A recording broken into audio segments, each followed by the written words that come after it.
యేసుక్రీస్తు నామంలో బెతస్తా విడుదల పరిచయాల తరపున మీకు ప్రేమపూర్వకమైన వందనాలు. ఈ దిన వాక్య ధ్యానము, అగ్నిలో నుండి లాగినట్టు కొందరిని రక్షించుడు. యోధా రాసినటువంటి పత్రిక 1వ అధ్యాయం 23వ వచనం.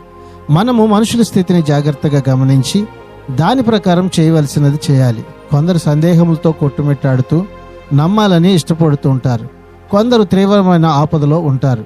వారిని రక్షించాలంటే చురుకుగా చర్యలు తీసుకోవాలి. వారు దాదాపు దేవుని తీర్పు అనే అగ్నిలో ఉన్నారు.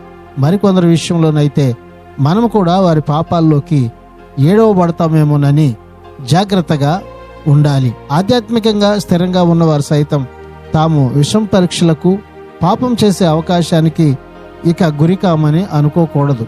పాపి పట్ల ప్రేమను చూపాలి, కానీ అతని యొక్క పాపాలను ఎప్పుడు కూడా ద్వేషిస్తూనే ఉండాలి. ప్రార్థన. మహాపరిశుద్ధుడా, మహోన్నతుడా, జీవాధిపతి, మా మంచి యేసయ్య, మరొక నూతన దినాన్ని మాకిచ్చినందుకు మీకు వందనాలు, స్తోత్రాలు చెల్లిస్తూ, శరీర సంబంధమైన వారి అపవిత్ర ప్రవర్తనకు ఏమాత్రము ఒప్పుకొనక మా దేహములలో నిన్ను ప్రతిష్ఠించుకుని బ్రతికే ధన్యతను ఈ దినాన మా అందరికీ మీరు దయచేయమని యేసు పరిశుద్ధ నామంలో ప్రార్థించి అడిగి వేడుకుంటున్నాము తండ్రి. ఆమెన్.